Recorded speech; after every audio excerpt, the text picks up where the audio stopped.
छोटी बहू, अगले हफ्ते तेरे बेटे का जन्मदिन है ना, तो मैं सोच रही हूँ घर में एक छोटा सा हवन रख लूँ। जन्मदिन भी हो जाएगा और घर में पूजा पाठ भी हो जाएगी। मैं ये कह रही थी, इस बार हवन में तू बैठना पंकज के साथ जोड़े से। ठीक है मम्मी जी। लेकिन मम्मी जी, हर बार तो जेठ जी और जेठानी जी बैठती हैं हवन में। अरे लेकिन इस बार वो है कहाँ यहाँ पर? उनको छुट्टी नहीं मिली, इसलिए वो जन्मदिन पर नहीं आ पाएंगे। इसलिए बोल रही हूँ कि हवन में तू और पंकज दोनों जोड़े से बैठना। और हाँ बहू, हवन में नई साड़ी पहनना, पुरानी साड़ी पहनकर मत बैठ जाना। लेकिन मम्मी जी, मेरे पास तो ऐसी कोई साड़ी है ही नहीं जो मैंने एक बार भी ना पहनी हो। कोई बात नहीं बहू, अभी तो पूरा एक हफ्ता पड़ा है। कल चलना तुम मेरे साथ मार्केट और अपनी पसंद से एक साड़ी ले आना। और वो अपने पड़ोस में है ना पूनम, उसकी लड़की ब्लाउज सिलती है, उससे सिलवा लेना तो ब्लाउज। और हाँ सुन, बड़ी बहू को मत बताना साड़ी के बारे में। ठीक है मम्मी जी। और हाँ बहू, इस बार जन्मदिन पे तेरे बेटे को मैं साइकिल दिलवाऊंगी। तू ना अपनी जेठानी के सामने जिक्र मत करना इन बातों का। तुझे पता है ना कैसी है वो, कलेश करेगी फिर बेफालतू में। मेरे बच्चे को ये नहीं दिया, मेरे बच्चे को वो नहीं दिया, मेरे लिए साड़ी नहीं लेकर आए।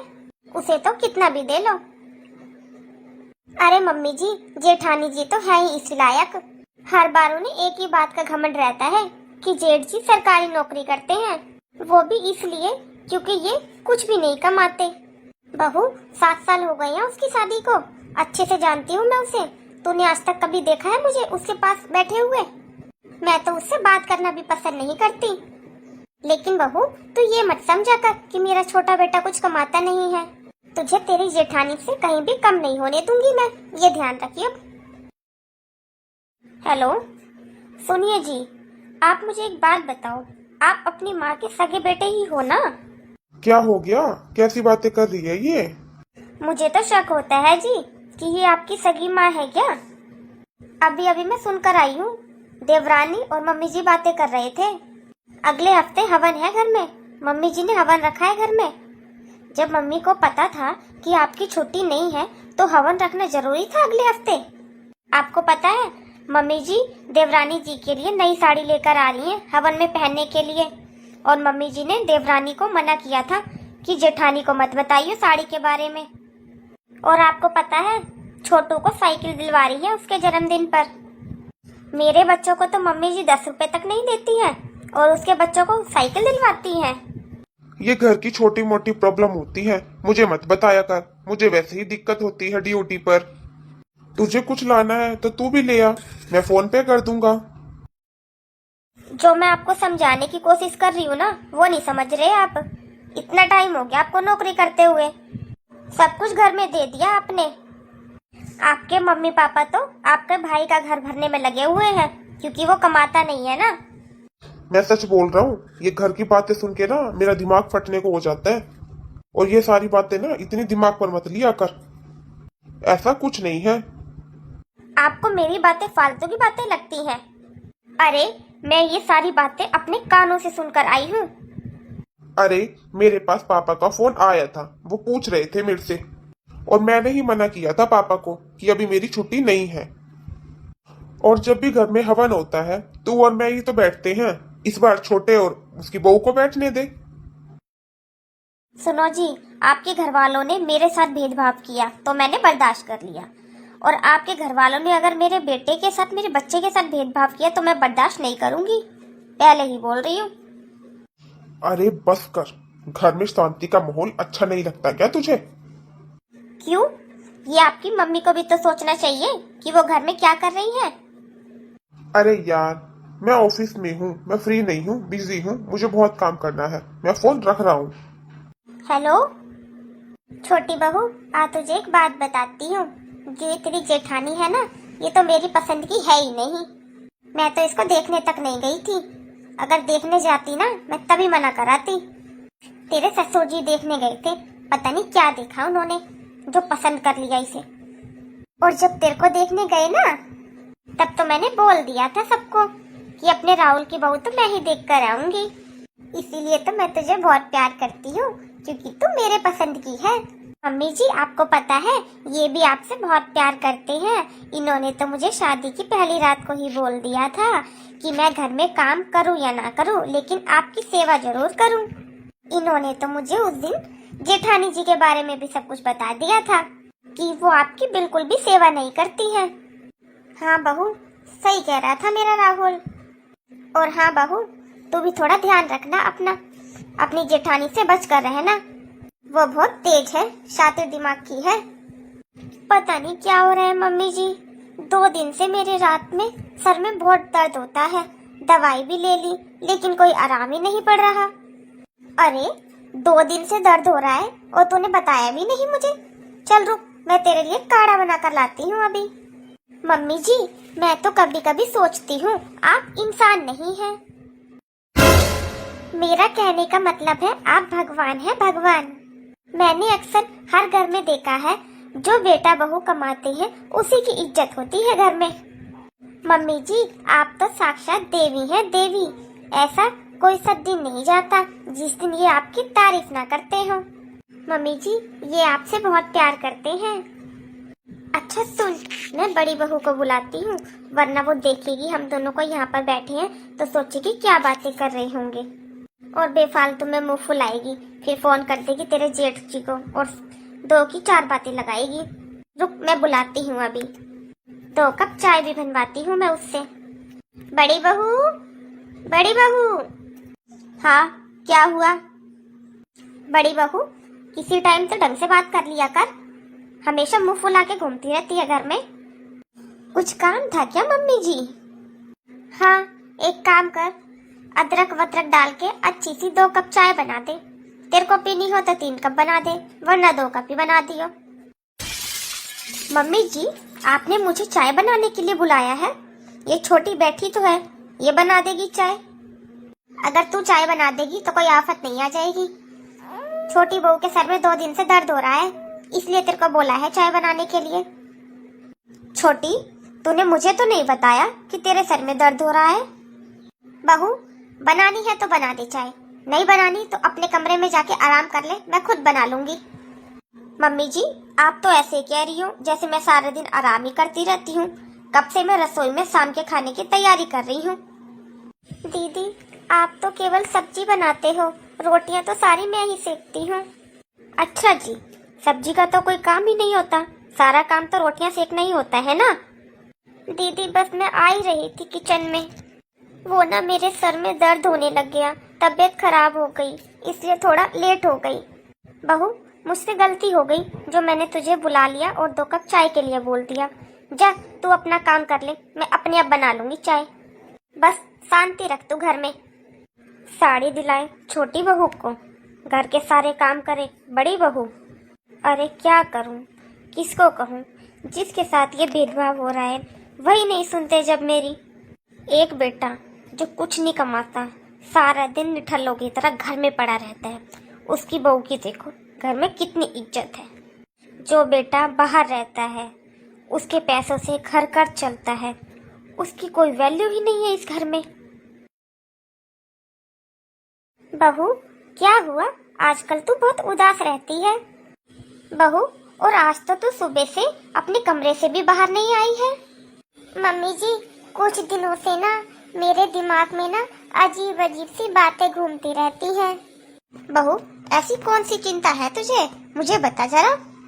मम्मी जी मैं सोच रही हूँ जब तक आप हो जब तक मुझे किसी बात की कोई चिंता नहीं है, और जब आप मर जाओगे, मेरा कहने का मतलब ये है मम्मी जी जब आप 100-200 साल की हो जाओगी तब मैं आपके बिना कैसे क्या करूँगी।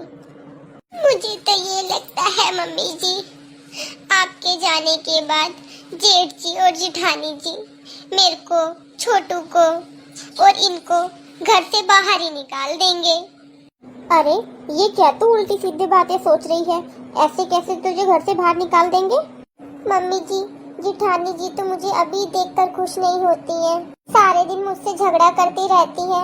आपके जाने के बाद ये मुझे क्या समझेंगी, और जेठ जी तो जेठानी जी की ही बात मानेंगे ना। ये हमें इस घर में नहीं रहने देंगे मम्मी जी। मैं छोटू के पापा, छोटू कहाँ जाएंगे मम्मी जी? अरे बहू, तू इतनी चिंता क्यों कर रही है? अभी हम है ना, तेरे सास ससुर जिंदा है अभी।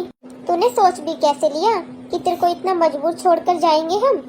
अच्छा सुन एक बात मेरी बहू, ये घर अभी मेरे नाम है और हमारी मर्जी है हम ये घर किसके नाम करें। मम्मी जी, आपको लगता है जेठानी जी ये घर हमको देंगी? अरे तुझे क्या लगता है, तेरी सास क्या पागल है? तुझे पता है मेरे पास मेरा रानी हार है, कानों के झुमके हैं, 6 अंगूठियां हैं, एक गले की सोने की चैन है। अरे मेरी कौन सा बेटी है जिसको दूंगी मैं ये सारे गहने? सब कुछ मैं तुझे ही दूंगी। लेकिन मम्मी जी, आपने तो कभी जिक्र ही नहीं किया इन बातों का। ऐसी बातों का क्या जिक्र करना बहू किसी के आगे, और तेरी जेठानी को तो पता भी नहीं लगना चाहिए इन बातों के बारे में। और सुन मेरी बात, मेरा बड़ा बेटा सरकारी नौकरी करता है तो उसे तो किसी चीज की कोई जरूरत नहीं है, उसके पास तो बहुत पैसा है। वो जो हमारे घर के साथ में प्लॉट है ना, वो दे देंगे हम उसको, वो तो उसमें भी बना लेगा अपना घर, उसके पास पैसों की कोई कमी नहीं है। लेकिन मेरा छोटा बेटा कुछ नहीं कमाता, मुझे इस बात का बहुत दुख होता है बहू। पर तू चिंता मत कर बहू, हम अपने दोनों बेटों को बराबर करके जाएंगे। मैं नहीं चाहती मेरा एक बेटा दूसरे बेटे से कुछ कम हो। पर मम्मी जी, गहनों से कौन सा पूरी जिंदगी निकलती है? आगे हमारा बेटा भी है, उसकी पढ़ाई लिखाई कैसे करेंगे हम मम्मी जी? देख बहू, तू मुझे दुखी बिल्कुल भी अच्छी नहीं लगती। सुन मेरी बात, ये घर मैं अपने छोटे बेटे को देकर जाऊंगी। लेकिन मम्मी जी, आपको लगता है जेठानी जी ऐसा होने देंगी?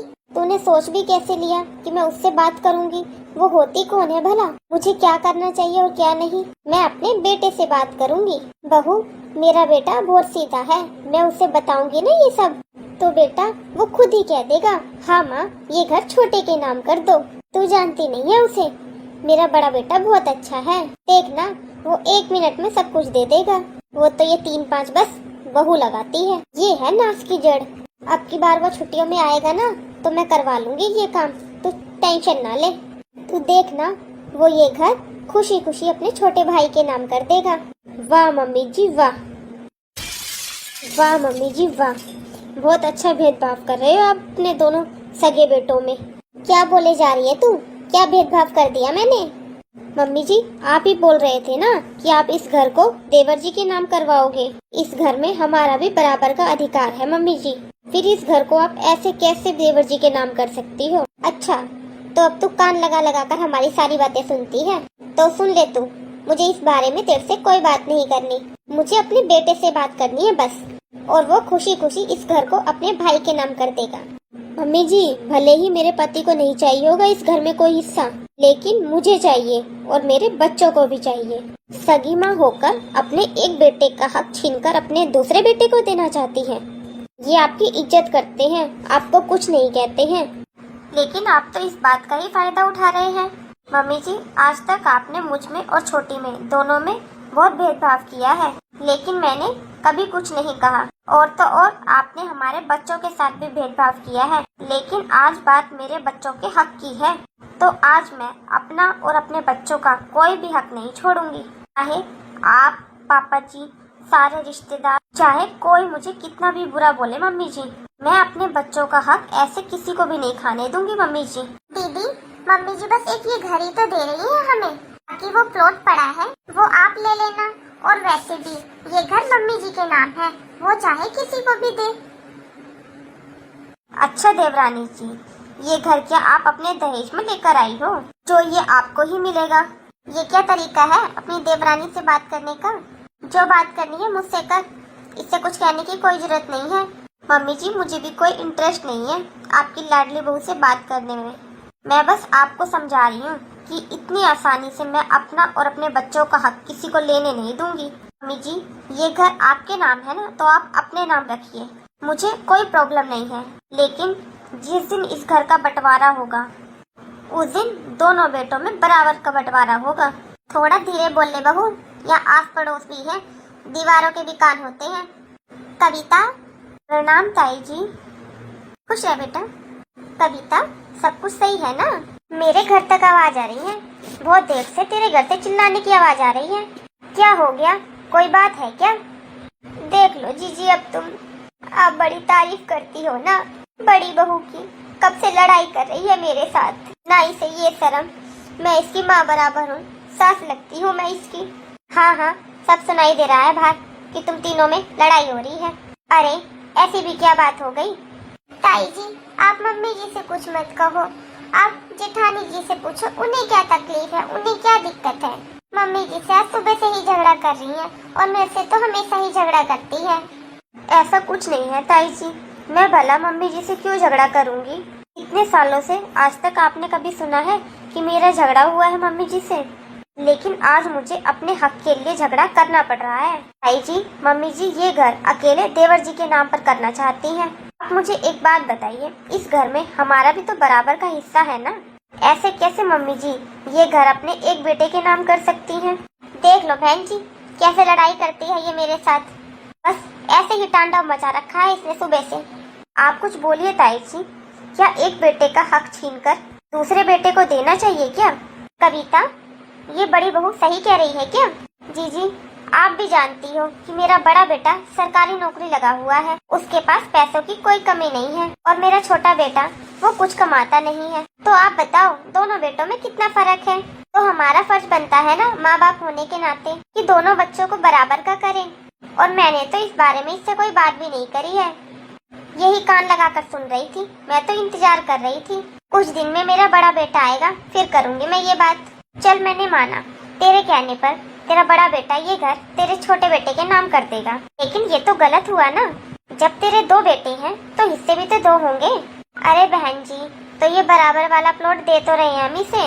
अरे ये तो बना लेंगे, कमाता है इसका आदमी, तो छोटा बेटा कमाता नहीं है, इसलिए उसको बना बनाया दे रही है। एक कविता, बेटे एक हो, दो हो, तीन हो, भले चार हो, कितने भी हो, माँ बाप का फर्ज बनता है सभी बच्चों को बराबर करना, बराबर रखने का। मानती हूँ तेरा छोटा बेटा कमाता नहीं है, तो तू बड़े बेटे का हक छीनकर अपने छोटे बेटे को दे देगी क्या? तू मानती है कल को इन भाइयों में प्यार रहेगा तो दुनिया तो यही कहेगी ना कि भाई भाई में बनती नहीं है, कि इसकी वजह से। और तू हर बार यही कहती रहती है कि तेरा बड़ा बेटा नौकरी करता है, छोटा बेटा नहीं करता। तो कविता, ये बता, इसमें गलती किसकी है? क्योंकि तूने तो अपने दोनों बच्चों को अच्छे स्कूल में पढ़ाया है। इतना तूने बड़े बेटे के लिए किया है, उतना ही तूने छोटे बेटे के लिए किया है। लेकिन बड़े बेटे को तूने जिम्मेदारियाँ सिखाई और छोटे को तूने जिम्मेदारियों से दूर रखा है। जब तू आगे से आगे उसके बच्चों की, उसकी पत्नी की, उसकी सबकी फरमाइशें पूरी करती रहेगी, तो उसे तो अपनी जिम्मेवारियों का एहसास होगा ही नहीं। ऐसे तो वो कभी कमाएगा ही नहीं। तो उसको कितना दे देगी? ज्यादा से ज्यादा ये घर दे देगी। इस घर से क्या उसकी पूरी जिंदगी का गुजारा हो जाएगा? और छोटी बहू, तू बता, तुझे क्या अच्छा लगता है तेरा पति कमाता नहीं है? अपनी जेठानी के साथ चालबाजी करना छोड़ दे बेटा, और अपने पति को समझा कि वो कुछ काम करे और उससे दो पैसे मांग, ताकि उसको अपनी जिम्मेवारियों का एहसास हो। और हाँ बहू, दूसरों का हक छीनकर खाने वाले कभी खुश नहीं रहते। कविता, तू भी देख, अपने बच्चों के मन में इतना मन मुटाव मत कर।